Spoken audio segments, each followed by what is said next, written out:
Olá, boa tarde, amigos telespectadores da TV Cultura Litoral. Começa agora uma nova edição do Opinião, que recebe hoje, com muito prazer, o colega, jornalista, produtor musical Regis Tadeu e o comentarista do nosso programa, o advogado Roberto Mohamed. Boa tarde, meu caro Regis. Boa prazer tarde. em recebê-lo. Boa tarde, pessoal. Tudo bem? Boa tarde, Roberto. Boa tarde, pessoal que está assistindo a gente aqui. Vamos para mais uma sessão de desgraceira aqui, né? Só desgraceira que a gente tem visto. Muito bem, Roberto Mohamed, boa tarde, Roberto. Prazer em recebê-lo aqui no programa. Muito bem, e eu queria começar, viu, Regis, viu, Roberto, falando um pouquinho da política de comunicação do governo Lula, do marqueteiro e secretário Sidônio Palmeira. Quem? Sidônio Palmeira, Sidônio. amigo do nosso... Sidônio. Já começou a desgraceira. Regis Tadeu. Falei que pesquisa recente do Datafolha revela que a reprovação do governo Lula supera a aprovação, 37% a 32%, dados recentes do Datafolha. E, para tanto, o ministro Sidônio atribui parte desse resultado à questão de segurança pública no Brasil. Há um desgaste grande do governo nessa área de segurança pública. E, para tanto, senhores, o presidente Lula parece que, para resolver essa situação, simplesmente convidou, e ele aceitou, para a EBC, Empresa Brasileira de Comunicação, o jornalista e comunicador José Luiz da Atena. Vai começar a fazer parte, provavelmente a partir de janeiro, das hostes governistas do PT. Agora o problema está resolvido. Né? Quer dizer, desculpa, Roberto, eu só interrompi, mas eu preciso falar isso. O governo Lula tem uma péssima reputação entre o povo brasileiro no que se refere à segurança pública, justamente pelas declarações desastrosas que o próprio presidente Lula vem dando há semanas, desde aquela operação no Rio de Janeiro, que ele deu uma declaração absolutamente terrível e evidentemente que o desgaste começou ali. Sim. Agora, realmente contratar o Datena, né, que teve uma carreira absolutamente pífia na política, desde que ele se meteu a fazer isso, realmente vai resolver o problema. Não tenha dúvida disso. E terá programas, viu, Roberto? Ele terá um programa de entrevistas semanal na EBC e um podcast diário, onde ele vai falar sobre, evidentemente, segurança pública. Eu acho o seguinte, é que nem a mania de prender o carteiro e não quem mandou a carta. O Brasil tem esse problema. Não passa pela cabeça do Lula que enterrar 10, 20 bilhões de reais nos Correios, que é o grande problema, que ele tem uma primeira-dama que se mete em tudo e que torra dinheiro em viagens, que ele leva, logo no primeiro ano, gastou uma fortuna levando um monte de gente para hotel de luxo em Portugal. O escândalo do INSS. O escândalo do INSS é só um ponto a mais. Quer dizer, não, nada disso. O problema é como fala. Então, eles olham, por exemplo, por que o Tarcísio faz coisas tão ruins quanto a gente? Entrega a Sabesp, coloca um psicopata na Secretaria de Segurança Pública, faz o rolo todo do Master Envolver, que a gente vai falar mais para frente, mas como é que pode ele ser tão bem avaliado e estar disparado na frente? Eles confundem a bolha, a cegueira dos negacionistas, que não aceitam tudo de errado, eles botaram na cabeça que o Tarcísio é um cara. Ele é honesto, ele é competente, ele é capaz, acabou. Ele só fala a verdade. E aí, o Lula, para esse pessoal, é mentiroso, é ladrão, não presta. Então não adianta falar com eles. O problema é que este aqui entendeu que ele tem que ora se mostrar radical, ora se mostrar moderado para tentar pegar o quê? Justamente o pessoal fora da bolha. Exatamente. Esse aqui não entendeu ainda. Ele só fala com o pessoal da bolha dele. O Lula só fala para eles. Como o Regis disse, ele diz que o traficante é vítima do viciado. Quando ele não muda a política de segurança pública, quando ele mantém um ministro da Justiça que é uma mosca morta, quando ele permite que a negociação no Congresso seja feita por um casalzinho complicado, como Gleisi Hoffmann e Lindbergh Farias. Ele está continuando, os erros dele vão se sucedendo. Está falando para o PT. Exato, ele só fala para o PT. Ele está errado. Era a hora dele sentar e falar, Janja, por favor, quietinha. Ô, Rui Costa, até logo, eu vou te colocar em outro lugar, mas na minha casa civil não dá para você ficar. Ninguém gosta de ti, nem do PT. Imagina dos outros. Gleisi, volta lá para a Câmara e o Lindbergh fica aí como líder de qualquer coisa, mas eu vou tirar a negociação, você fez. Ele não faz, ele não mexe. Ele mantém o governo afundando, sem fortalecer os únicos ministros dele que estão atuando na linha de frente, que são justamente os três, Haddad, Alckmin e Tebet, e, em vez de fortalecê-los e mexer onde deve, não, ele está mantendo tudo do jeito que está. Quer tirá-los e colocá-los como candidatos. Quer dizer, daqui a alguns meses saem do cargo. Agora era a hora dele pegar um cara linha dura, colocar no Ministério da Justiça. Sim. E vamos agir, porque ele tem um bom diretor da Polícia Federal, o Andrei. Ele é muito bom. É um cara que, inclusive, podem discordar de mim, não é ideológico, é um policial técnico. É suprapartidário, exato, né? Que ele é institucional. E ele está colocando os caras bons para fazer, no lugar certo para fazer as coisas certas. Esse cara está sendo fundamental. E ele vai sair fortalecido. E pouca gente está prestando atenção num cara que uma hora foi massacrado, e vocês podem reparar que deixaram ele meio que em paz agora. Há uma conversa em Brasília de que a esquerda trabalha o nome do Galípolo para 2030. E se a gente for olhar bem o silêncio que agora se faz sobre as ações do Banco Central, sim, e o protagonismo que o Galípolo tem tido em relação a programas, entrevistas, tal, começa a ver que realmente estão querendo trabalhar, e da forma certa, com muita antecedência, sim, o nome dele. Dito isso, aí fica a questão. Adianta colocar um boçal como o da Atena para cuidar da comunicação do governo? Adianta colocar um cara como o Boulos? O Guilherme Boulos, ele é ideológico até a alma. Até a alma. O secretário-geral da presidência. Ele vai fazer debate com São Pedro na porta do céu, se é que ele vai para lá. Então, como é que a gente pode ter um cara que vive numa outra bolha, que é a dos movimentos sociais, que por um lado é acusada também da guarida ao crime, sim, de ser conivente. Esse cara que vai fazer a campanha do Lula, ele vai fazer a campanha onde não precisa. Claro. Ele vai fazer campanha para os acólitos, para os caras que já são convertidos. É para bolha. É para bolha. É para bolha. O Lula então ele não precisava gastar um ministério. Ele podia, como deputado, continuar fazendo esse serviço. É isso que a gente coloca. O PT não aprende. Eu estou falando isso aqui há 1 ano. O PT não aprende com seus próprios erros. É inacreditável. Ele não aprendeu nada. A Dilma não caiu por causa de pedalada, todo mundo sabe disso. Ela caiu por causa do desprezo que ela tinha pela política. Exatamente. Você não pode ser presidente da República desprezando a política, a menos que você faça o que o Bolsonaro fez. O Bolsonaro também tinha desprezo. E olha que ele foi deputado durante décadas. Mas por quê? Ele era baixo clero, ele era um cara sem sentido, ele era um Zé Mané. Quer dizer, continua sendo, mas não foi presidente. Por que ele surge daquele jeito? Pela ausência de alguém que não teve a coragem de sair na dianteira. E ele despertou o que tem de pior numa camada da população brasileira, na elite brasileira. E o que é mais grave? Eu falei do Tarcísio, mas eu sou obrigado a puxar o assunto. Por quê? O governo federal não tem nenhum adversário à altura do Tarcísio que seja dos quadros deles. E eles continuam querendo lançar o Haddad. Então, não vai ter a menor chance. Não. O Tarcísio é aquele cara que vive de uma imagem, de uma mentira plantada, que se fosse combatida da forma certa, já tinha sido desmantelada. Por quê? Porque ia sobrar os 15% dos fanáticos. Mas o PT está cansado de saber. Não adianta lançar candidato. São Paulo vai perder. Porque o pobre de São Paulo é aquele cara que dirige Uber, mas se acha empreendedor.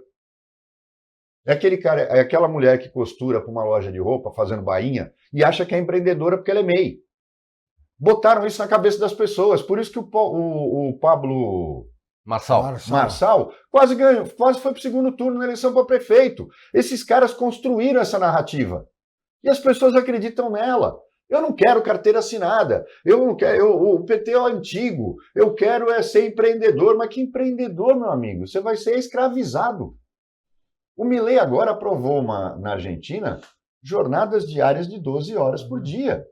O projeto já está lá para ser sancionado. E vai ser, hein?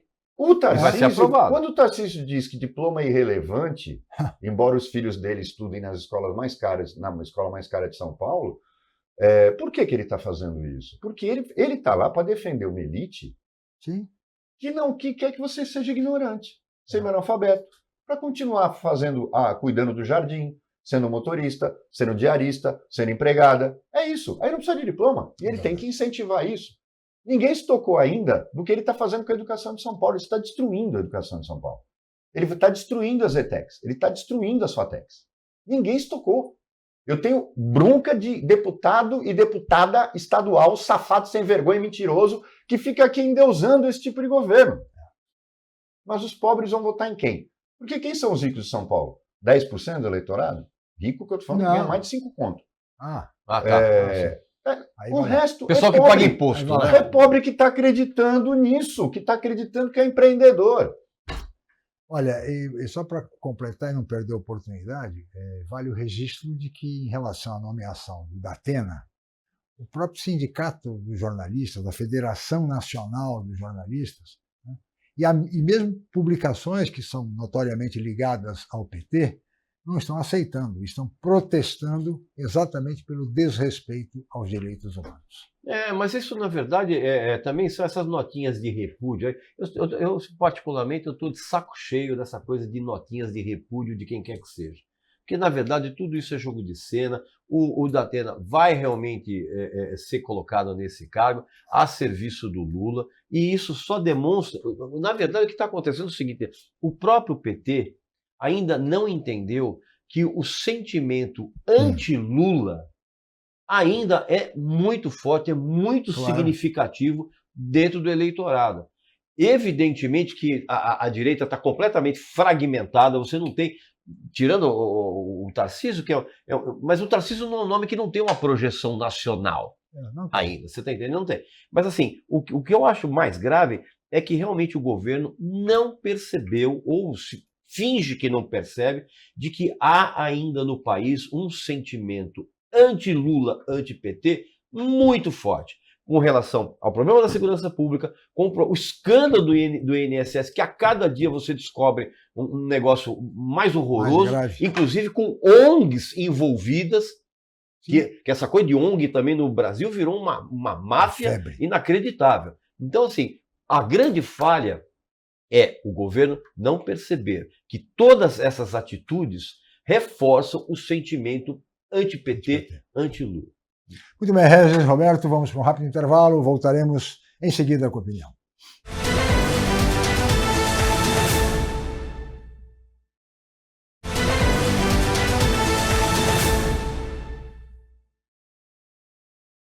Muito bem, estamos de volta com a opinião que recebe hoje o colega jornalista, produtor musical Regis Tadeu e o comentarista do programa, o advogado Roberto Mohamed. E agora, senhores, o senador Flávio Bolsonaro decidiu ser pré-candidato à presidência da República. Mas ele disse que até pode desistir se a anistia for aprovada, se houver uma negociação e a anistia ampla, geral e restrita, inclusive para o pai dele, for aprovada, então ele aí desistiria de ser candidato à presidência da República, Roberto Mohamed. Ele só abre, na verdade, entender errado o negócio. Em nenhum momento ele diz, quando ele quer anistia ampla e geral, ela é ampla e geral. Ela serve para processos criminais e para processos eleitorais. Sim. Ou seja, o pai dele seria o candidato. Claro. Então ele só abre mão nesta condição. Aí, porque a família Bolsonaro só olha pro lado dela. Como, claro. Legisla em causa própria, sempre. Em família própria. Sempre, sempre. É aquela história, né? Quando o Ciro já falou isso uma vez e é verdade. Mas agora ele já ficou amiguinho deles. Mais ou menos, hein? Deram uma fritada forte. Vamos olhar para a Itália da década de 30, quando surge o fascismo. Mussolini usa 4 palavras de ordem: Deus, pátria, família e liberdade. Coincidência? Onde eu ouvi isso? Onde eu ouvi isso recentemente? Por quê? Só que, lógico, família em primeiro lugar. Nem Mussolini foi tão longe. Vocês sabem o nome dos filhos dele e tal? Não, eles não ocupavam nem cargo no governo. Mas, no caso da família Bolsonaro, é família em primeiro lugar. Sim. E aí você tem uma coisa bem clara. Tarcísio vai ser candidato ao governo do Estado, porque eles já fecharam a porta para ele, e por uma razão prática, Regis. é o fim do bolsonarismo. Se o Tarcísio ganha, porque a família Bolsonaro, muita gente pensa, existe uma diferença fundamental entre eles e o Trump. Trump é agente do mercado financeiro das grandes corporações americanas. Assumido. Ele faz o que eles mandam. A verdade é essa. Aqui é o contrário. O clã Bolsonaro é contra tudo. Eles são contra tudo. Tanto que eles não confiam em ninguém, a não ser neles mesmos. Então, eles não são de confiança do mercado financeiro. Eles eram a única opção que o mercado financeiro tinha. E aí entra a questão. Para o mercado financeiro, o Temer tinha saído da reeleição e eles queriam o Temer lá. Ele era o ideal para eles, mas ele não tinha a menor possibilidade de ter mais de 10% dos votos. Então eles foram para eleger alguém, mesmo que fosse um louco. O Tarcísio é o cara ideal, ele só governa para eles. O Tarcísio só governa para a elite. É só olhar tudo que ele fala e faz. Ele está nem aí para o povo, ele não governa para as pessoas. A hora que ele privatizar o Instituto Butantan e não tiver mais vacina, as pessoas vão entender onde ele quer chegar com a extinção da fábrica estatal de remédios populares e a passagem desse pessoal para o Instituto Butantan, que é o próximo passo de privatização. Ninguém está se tocando disso. Esse homem vai acabar com a máquina do governo do Estado, com toda a estrutura de proteção social que o Estado de São Paulo tem. Fora o sucateamento da educação que ele Porque eles querem hoje. um pobre cada vez mais pobre e dependente. É uma Massa de estratégia manobra, né? clara da Faria Lima. E ele é servo não da família Bolsonaro, é da Faria Lima. Então, isso parece que as pessoas não enxergam. O mais radical bolsonarista deveria que entender isso. Por quê? O Tarcísio candidato, numa eventual vitória, o mesmo que ele perca, ele já está cacifado para a próxima. Claro. Ele acabou, ele mata o clã Bolsonaro. Acabou. Ele mata o que já está moribundo. Exato. Então é lógico que eles não querem o Tarcísio. Então, essa jogada do Flávio, que já tem um pessoal da Faria Lima comemorando, não tem que comemorar. Zero. Ele não vai abrir mão da candidatura. Ele vai dizer, ou faz a anistia, e aí meu pai é o candidato, ou eu vou até o fim. Claro. É isso que vai acontecer. Fragmentando ainda mais a direita. Aliás, Roberto, governadores de direita, e também pré-candidatos, já disseram que não tem problema. Vão lançar vários candidatos pré-candidatos. Quem for unir todo mundo no segundo Caiado, turno. vai todo mundo. Só esquecem que se fragmentar demais e começarem a se bater, Aí, o Lula ganha no primeiro turno. Claro.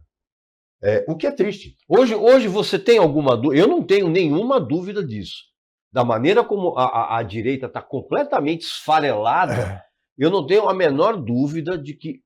Engraçado, né? Há 8 meses atrás eu não diria Mas isso. a esquerda era assim. A esquerda saía com 15 candidatos. Exatamente. A direita saiu em torno de um. Agora Exatamente. mudou o jogo. Agora mudou o jogo. Por causa de um Mussolini no meio da parada. Exatamente. Claro. Porque o que acontece? As pessoas precisam também entender, concordo plenamente com o que o Roberto falou, mas as pessoas também precisam entender o seguinte, que esse autolançamento da candidatura do Flávio Bolsonaro, obviamente que com a conivência do Jair, o aval do pai. ela, na verdade, é o que eu sempre chamo de bomba de fumaça ninja. Aquela bombinha que você joga para ter enquanto está rolando a fumaça, você está fazendo uma outra coisa por trás. E é exatamente isso que o Flávio e o clã quer. Você ter também um poder de barganha político, de apoio, mínimo que seja. Por quê? Porque o bolsonarismo hoje ele está completamente moribundo. E o que acontece? Com a eleição do Tarcísio, você termina efetivamente o que resta de bolsonarismo aqui no Brasil. Acabou. Então, a intenção também é você manter o nome, o sobrenome Bolsonaro com o mínimo de relevância. Ele disse que queria o nome Bolsonaro na cédula. Exatamente. Seja quem for. Seja quem for. Mesmo que seja para perder. Sim, ele mantém o plano funcionando, exatamente. E é a jogada do que eles vão fazer. Agora, será que eles vão aceitar, por exemplo, os governadores, candidaturas de Zema, de Caiado, de Ratinho Júnior, talvez até do Luiz Eduardo Leite, do Rio Grande do Sul, e Flávio Bolsonaro? Eles quem? A direita sai com 5 candidatos? Não sai com 5. Primeiro, Chico, vamos colocar bem claro. Só o Kassab tem 2. Sim. Né? Ele tem que decidir entre um deles. Ou é Ratinho, ou é Eduardo Leite. Eu acredito que ele vai para o lado do Ratinho, se ele insistir com isso, porque a candidatura do Tarcísio ao governo do Estado, para a reeleição, ela abre várias possibilidades. A primeira, do próprio Republicanos apoiar o Lula, que é a vontade do Marcos Pereira. E isso, as pessoas não têm noção do que esse jogo representa, porque isso significa Igreja Universal do Reino de Deus. Sim. Que não vem com esse papinho de direita que o Edir Macedo já disse. Edir Macedo é o cara mais pragmático do mundo. Ele é o cara mais pragmático do mundo. Além de outras qualidades. Você acha que não há a menor possibilidade dos republicanos... O Partido Republicano vai ficar com o Lula. Vai ficar com o Lula. Se o Tarcísio não for candidato, ele fica com o Lula. Ele fica com o Lula porque é interessante se manter no poder. O Republicanos, ele veio substituir no pragmatismo político o MDB. Ok, correto. Que perdeu a sua própria identidade. Uhum. Né? Porque não tem um cara pragmático no comando que é o Baleia Rossi. Ele não é pragmático. Então, o Marcos Pereira, que é o mentor político do grupo, que é a Igreja Universal do Reino de Deus, que joga sozinha, porque a gente sabe que eles não se aliam às outras igrejas. Verdade. Ela tem uma postura pragmática também, porque ela já apoiou o Lula. Ou esqueceram disso? Claro. O crescimento que ela teve no governo Lula foi absurdo. A Dilma conseguiu destruir uma boa parte do capital político do Lula por causa dessa coisa antipolítica, essa postura dela de ateísmo, de várias coisas que... E ela já tinha essa postura desde que ela era chefe da Casa Civil. Sim, mas tanto que, inclusive, a Dilma era detestada pelos próprios políticos. O Lula comete um erro grave ali. Ao invés de procurar a história do PT, querer lançar de novo o Haddad em São Paulo para governador, é bobagem, vai perder de novo. O nome deles está no PSB. Só que eu acho que para enfrentar o Tarcísio não pode ser um cara picolé de chuchu. Não pode ser o Alckmin. Tem que ser um cara como o Márcio que vai se estapear com ele no debate. Tem que ser esse perfil. E estão deixando o Márcio de fora deliberadamente. Você vê como é a maldade do PT. Mais uma vez. É a traição atrás de traição, porque o PT não aprende. O PT não vai abrir mão de ser cabeça da chapa. Mas em alguns estados do Nordeste, sim. Mas em São Paulo, onde ele sabe que perde, ele não abre mão. Não abre mão. E aí... E fora do PSB, não me parece que haja nenhuma outra alternativa para a esquerda. Não, e a gente está caminhando para uma... São Paulo está deixando de ser vagão. A partir do momento que ele elege um carioca, indicado pelo Bolsonaro, que não tem o menor compromisso com o Estado, que não sabia nem onde morava. A partir daquele momento, o paulista, ele abriu mão da sua própria identidade. Eu não reconheço mais o Estado de São Paulo. Não reconheço. Os prefeitos do interior do Estado são pessoas completamente alienadas. Só que as pessoas lá são pobres. Eu não me conformo. E eles falam, PT nunca, Lula não. O cara não tem onde cair morto. É explorado. Mas ele acha que o explorador é que está certo. É incrível.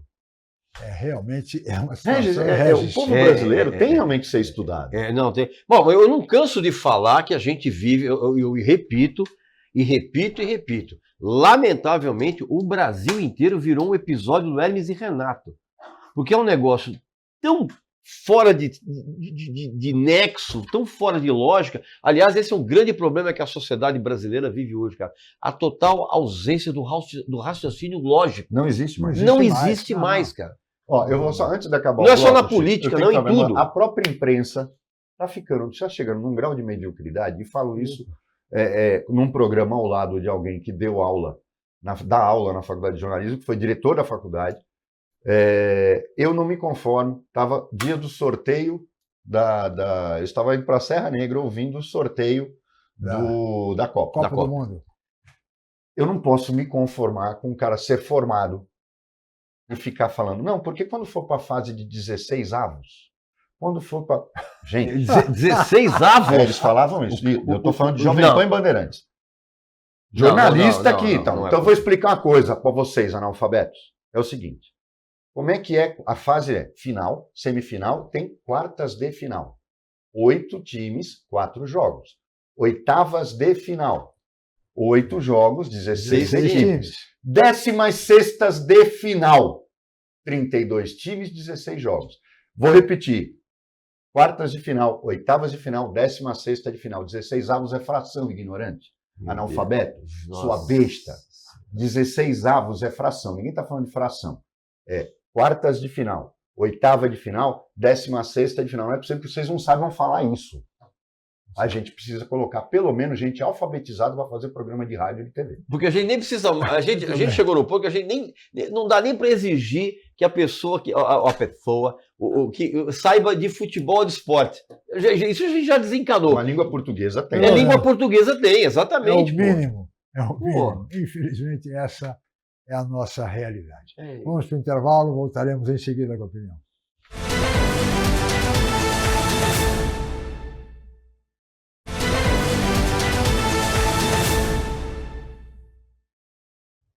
Muito bem, estamos de volta com a opinião que recebe hoje, com muito prazer, o colega jornalista, produtor musical Regis Tadeu e o nosso comentarista, o advogado Roberto Mohamed. Meus amigos, o tema agora se impõe.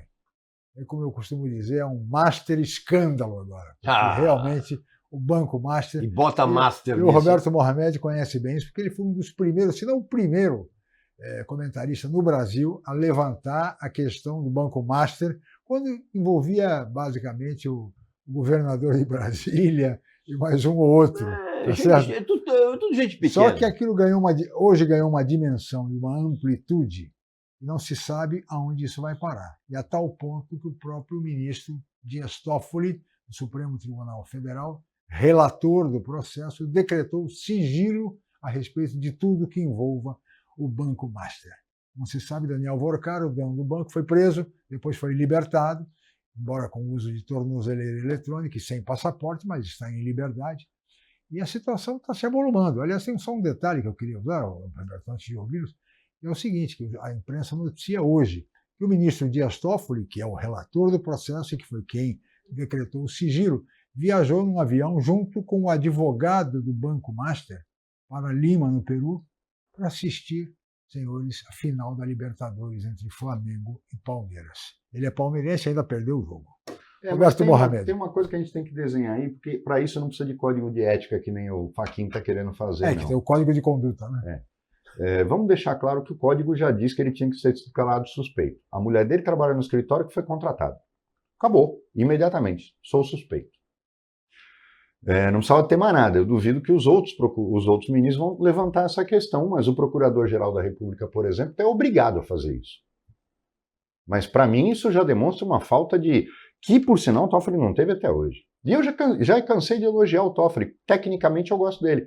Mas essa mania dele nunca se declarar suspeito, para mim, é uma coisa que já ultrapassou em qualquer outro país já teria sido iniciado um processo de impeachment do Toffoli. Não, contra o Toffoli, mas já teria começado contra 3 governadores. Ibanez, Cláudio Castro e Tarcísio Gomes de Freitas, que estão envolvidos até o pescoço. Brasília não estava dormindo enquanto o Vorcaro estava preso. E agora todo mundo voltou a dormir sem precisar tomar melatonina. Não precisa mais. E tem uma coisa grave aí também. A desembargadora que soltou o Vorcaro foi cliente do advogado do Vorcaro que pediu a liberação dele. Ela também tinha que ter se declarado suspeita. Lógico. Conflito de interesse. Gente, o que está acontecendo com o judiciário? Perderam totalmente a vergonha. Eles não estão mais preocupados com nada, com nenhum tipo de aparência. A coisa é tão obscena, chegou num ponto que já ninguém está nem preocupado com nada. É mais do que imoral, né? Muito mais. Ultrapassou a coisa da imoralidade. Roberto, falaram em seminários e simpósios no exterior, para juízes, ministros, que foram patrocinados por essa instituição bancária. Exato, fora esses encontros do LIDE, no exterior. Por que a gente vai fazer um encontro que só interessa para brasileiros, com assuntos só de brasileiros, em Portugal, em Nova York, em Washington? Para quê? Qual o sentido disso? Turismo. Claro. Mas, na verdade, não é. E todo mundo sabe qual é o sentido disso. A gente está chegando num ponto, quando o judiciário se... Porque, vamos deixar claro uma coisa, a decisão do Gilmar em relação ao impeachment de ministros, não só do STF, mas do STJ, não está errada. Juridicamente. Me desculpem todos os juristas de direita que estão falando bobagem, os jornalistas, a Globo News falando que isso é blindagem. Desculpem. O Brasil é o único país do mundo onde qualquer Zé Mané pode pedir o impeachment de um ministro do Supremo Tribunal Federal. Isso não existe em nenhum país desenvolvido do mundo. E pode pedir também na teoria, né? Porque também, né? O que você tenha que um senador possa, com um determinado número de assinaturas, porque Sim. aí não vão ser 10 pedidos, vai ter que reunir todo mundo que quer num único pedido, porque ele tem que ter um número de assinaturas. Então, que um senador possa, ou o Procurador-Geral da República, eu acho que está dentro absolutamente da razoabilidade. Você não pode ter 150 pedidos de impeachment contra o Alexandre de Moraes que dependam de um cara com o padrão ético e moral do Alcolumbre tirar isso da gaveta para fazer chantagem contra o ministro do Supremo Tribunal Federal. E olha que a gaveta dele tá cheinha Sim. desses, né? E ele é o tipo do cara que não tem autoridade moral, jamais, nem para ser senador. Não esqueçam que ele é senador pelo mesmo estado que era usado pelo Sarney para ser senador. Ele é senador pelo Amapá, onde um vereador de Santos consegue ter mais votos que um cara lá que é candidato Sim. a senador. Então vamos entender o que é o Amapá. E esse cara é presidente do Senado pela segunda vez. Esse país merece ser estudado, mas de uma forma muito séria, Sério. em regime de internato, porque não dá.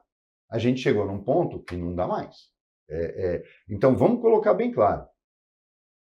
Tudo que o Toffoli está fazendo vai de encontro à lei. Em consequência, sendo esta lei constitucional, é contra a Constituição, porque já fere o princípio do devido processo legal. Ele não pode ser juiz desse processo. Claro. E ele daria... E vejam bem, Relator, né? Ele é o relator. para quem do processo. conhece, para quem é advogado, sabe que isso não existe. Ah, foi para o outro, eu sou suspeito, mas eu vou lá, dá uma atençãozinha aí, minha mulher, a advogada e tal. Tudo bem, mas escritório tá vamos envolvido. manter as aparências, pelo menos. Seus aparências. Não, Agora, já ultrapassou todos os limites. E segredo de justiça, não querer que se tenha informação sobre o maior escândalo financeiro da história desse país, que vai deixar aposentados do governo do Rio de Janeiro, a empresa de energia de São Paulo, a EMAI, que o Tarcísio deu lá as batucadas dele, colocou o dinheiro todo lá. Daí vai dizer que não tem capital para fazer investimento. Vocês estão entendendo como o negócio, o círculo está feito? Sem falar dos 12 bilhões de títulos podres que estão no cofre do BRB. E a Rio Previdência, no caso do Rio de Janeiro. Então, estamos falando de um escândalo que afeta o povo inteiro. Não é você que dirige um Uber, que é uma diarista, vai dizer o que eu tenho a ver com isso. Não, não é assim, não. Você tem muito a ver com isso. Porque esse dinheiro podia estar rodando no mercado e você ia estar ganhando dinheiro trabalhando. Não, e o pior ainda, nesse caso específico do Banco Master, que inclusive o processo está sob sigilo, obviamente porque tem muita gente importante envolvida nisso e não é interessante que esses nomes venham à baila pública. A gente sabe que existem prefeituras com enormes problemas de saneamento básico, pobres, infraestrutura, não sei o quê. Tem prefeituras que colocaram nessas coisas do Banco Master 90 milhões de reais. Uma prefeitura que tem problemas seríssimos de saneamento básico. Como é que uma prefeitura coloca 90 milhões de reais num massa, sendo que você está com problema? Você tem problema de esgoto aberto. Eu vou dizer para vocês uma coisa que é grave.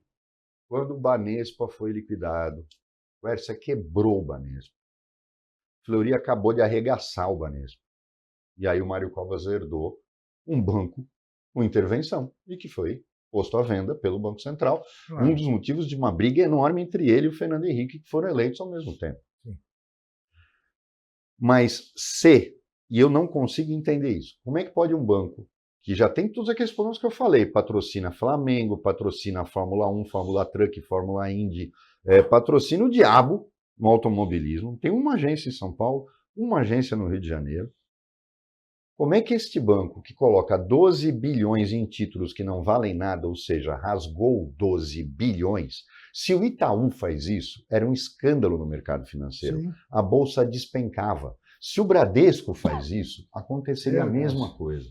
Sabe o que está acontecendo? Cadê o Banco Central que não decreta intervenção no BRB para ver como estão as contas do BRB?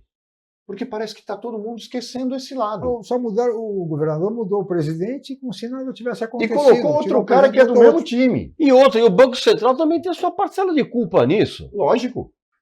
Mas aí eu estou perguntando, com tudo isso que foi feito, e o Banco Central é o órgão fiscalizador das instituições bancárias, Sim, por que ainda não decretou intervenção? decretou E liquidação. analisa, porque é na intervenção que o Banco Central vai lá e Claro. faz um pente fino. Porque se descobrir que o BRB, porque o BRB foi sacudido. E, gente, o negócio é grave, sabe por quê? BRB é o banco depositário do Tribunal de Justiça do Distrito Federal. Imagina. Ele conseguiu ganhar do Banco do Brasil. E tirou o Banco do Brasil da jogada. TJDF é gigantesco o volume. Não chega, lógico, ao de São Paulo, mas é o segundo maior do Brasil. É do BRB. Incrível. Então, por favor, vamos colocar a cabeça no lugar e vamos ver claramente que ninguém consegue entender o que está acontecendo com o Estado brasileiro. Olha, só no Rio Previdência, Roberto, R$1 bilhão. Você imagina os aposentados hoje do Estado do Rio de Janeiro. R$1 bilhão para o Banco Master. Ou seja, inacreditável. Não é à toa que estão comparando o escândalo do Banco Master ao escândalo da Lava Jato. Só que pela amplitude, pela gravidade, por quem envolve o Banco Master, é um escândalo muito maior. Por isso que eu chamo de um Master escândalo. E pode ter certeza do seguinte, cara, tem muitos figurões envolvidos nisso. E figurões de alto escalão. Não tenho a menor dúvida disso, cara. Aí você decreta o sigilo. Aí decreta o sigilo. Pô, ninguém fica sabendo. Pois é. É mais ou menos isso que está acontecendo. Meus amigos, eu peço a licença de ambos, vamos para mais um rápido intervalo e voltaremos em seguida para o último bloco do Opinião de hoje. Voltamos já.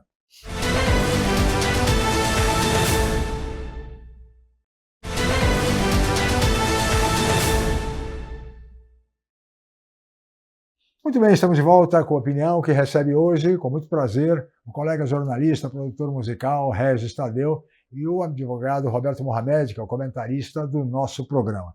E, senhores, eu queria só aproveitar esse início de bloco, Roberto, para registrar o seguinte, que o jornal o Globo, neste final de semana, informou numa matéria ampla a possibilidade de a deputada federal Rosana Vale, aqui do PL da região, ser candidata ao Senado da República pelo PL em São Paulo, numa dobrada com o deputado federal Guilherme Guerritti, ex-secretário de Segurança de São Paulo, e que hoje é o relator do projeto antifacção, que tramita pela Câmara dos Deputados. Né?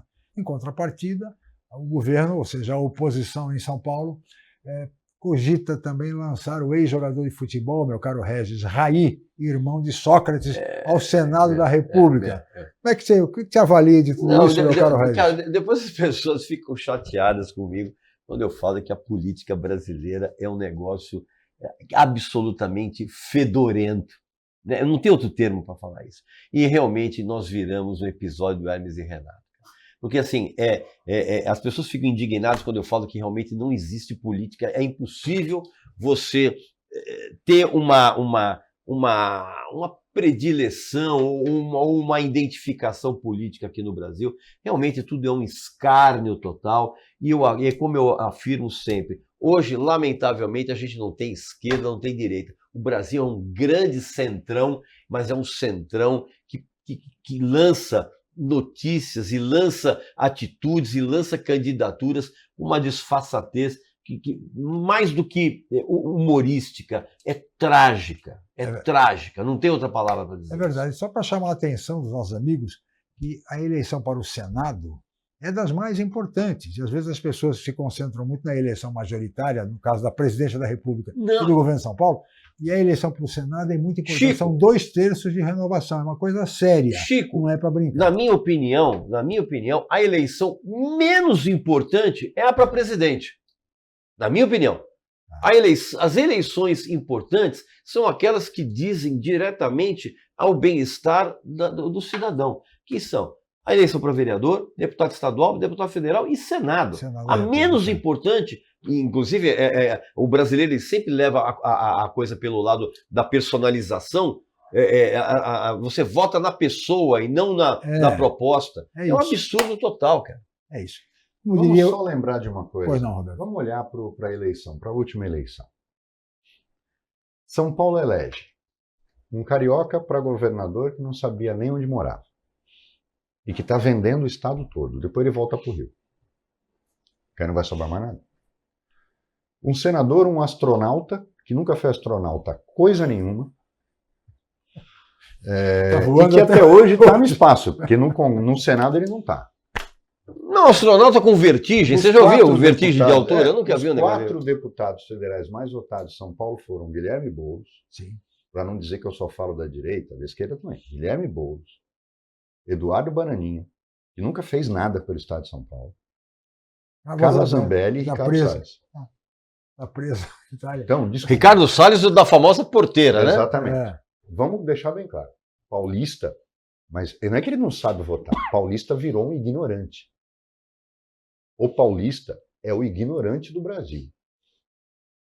Não há justificativa, não há qualidade nos 4 deputados federais mais votados, não há qualidade no senador, e o governo só a gente está vendo o que está acontecendo. E está na frente e vai continuar aí.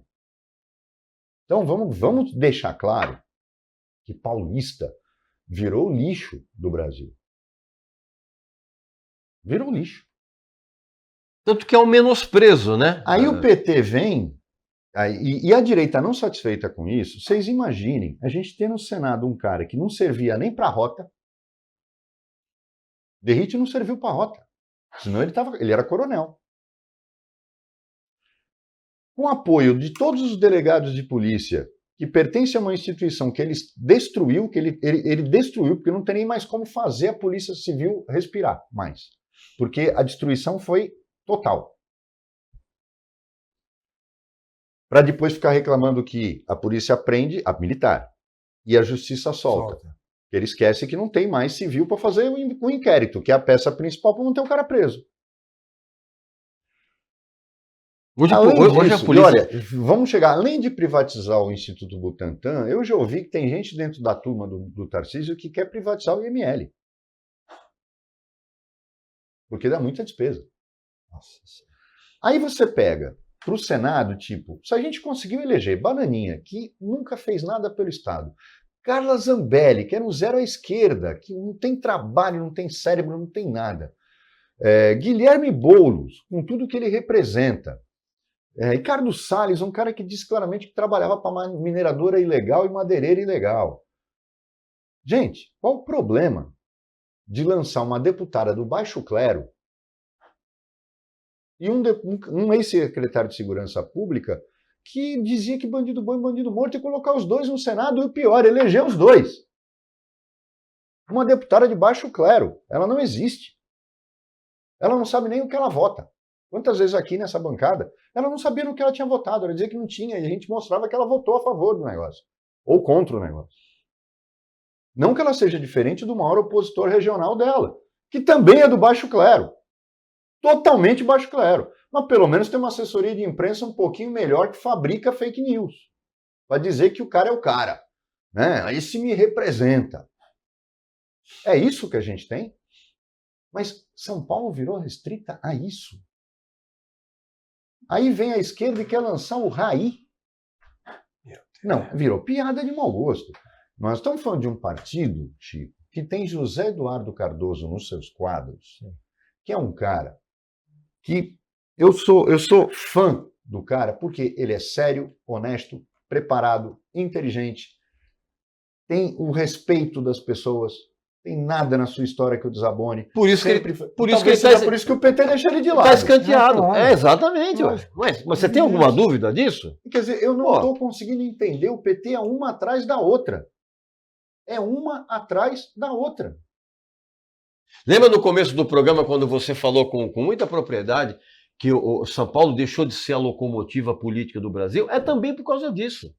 Mas veja, também por causa disso. Veja, nós temos um senador por São Paulo, que ninguém sabe quem é. E que não é candidato porque sabe que não vai ter nenhum voto, porque não se elege nem para síndico de prédio. É o senhor Giordano.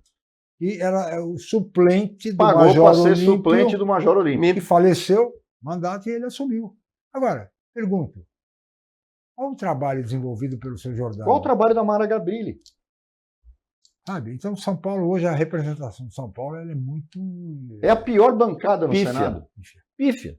É a pior bancada do Senado. E do jeito que a coisa vai, e Vai ficar pior ainda. considerando-se que essa eleição para o Senado é muito importante, Nossa. né? Até por conta de toda essa questão que está aí na pauta, que é a questão da votação de impeachment e tudo mais. Ou seja, é uma eleição muito séria e as pessoas têm que realmente se preocupar com isso, porque do contrário... Porque tem um outro detalhe que eu queria rapidamente, para Claro. não estender muito o assunto, Por favor. e a gente precisa falar a respeito disso. Lamentavelmente, as facções estão entranhadas em todos os ambientes Sim. que você puder imaginar, incluindo o ambiente político. Verdade. Entendeu? Meu advogado, ele sempre me impede de dar nomes, mas assim, é a grande verdade, a grande O realidade. advogado sou eu, né? Hã? Exatamente. Você me impede de falar isso. O que eu estou querendo dizer com isso? Que ao mesmo tempo em que nós temos as milícias e os criminosos, né? As facções entranhadas no poder, Sim. em todos os níveis, nós temos também um processo de colocação de figuras politicamente patéticas em todas as esferas que você puder imaginar, porque são essas figuras patéticas que serão massa de manobra de interesses maiores, e aí eu incluo também o poder das facções dentro Você está entendendo? Eu vejo isso tudo entrelaçado. Não está separado isso. Quando você tem figuras patéticas sendo lançadas para candidaturas em todas as esferas, e ao mesmo tempo você tem as facções entranhadas na política em todas as esferas, está sendo criado um meio, uma atmosfera em que a negociação, a falcatrua, ela vai ter cada vez menos resistência. Então vai ser realmente um universo de conchavos, mais do que tem sido feito dos últimos anos para cá, cara. Lamentavelmente isso. Você tem razão. Você não tem mais vozes de resistência mínimas dentro das esferas. Infelizmente. Meu caro Regis, nós chegamos ao final. Mas não vou nem reclamar, porque toda vez que eu reclamo, o pessoal fica... Vai reclamando de novo. Mas que esse programa é curto, eu já falei isso. Hein? Muito bem. Mas, apesar de tudo, chegamos ao fim e temos limitações de tempo, meu caro Regis. Estamos tentando ver se aumenta o tempo. Vamos conversar com o Sidônio. Vamos conversar com o Sidônio. Não, ele vai querer levar a gente para a EBC. EBC. Nossa, imaginou, senhora, pelo amor de Deus. Você com o programa da TV Cultura, TV Cultura. Pelo amor de Deus. Muito bem. Muito obrigado, Regis Tadeu, mais uma vez. A honra é minha. Muito obrigado, Roberto Mohamed, pela participação mais uma vez. E obrigado especial a você, meu caro telespectador, pela audiência qualificada de sempre. Estaremos de volta amanhã em mais uma edição. Muito obrigado e até lá.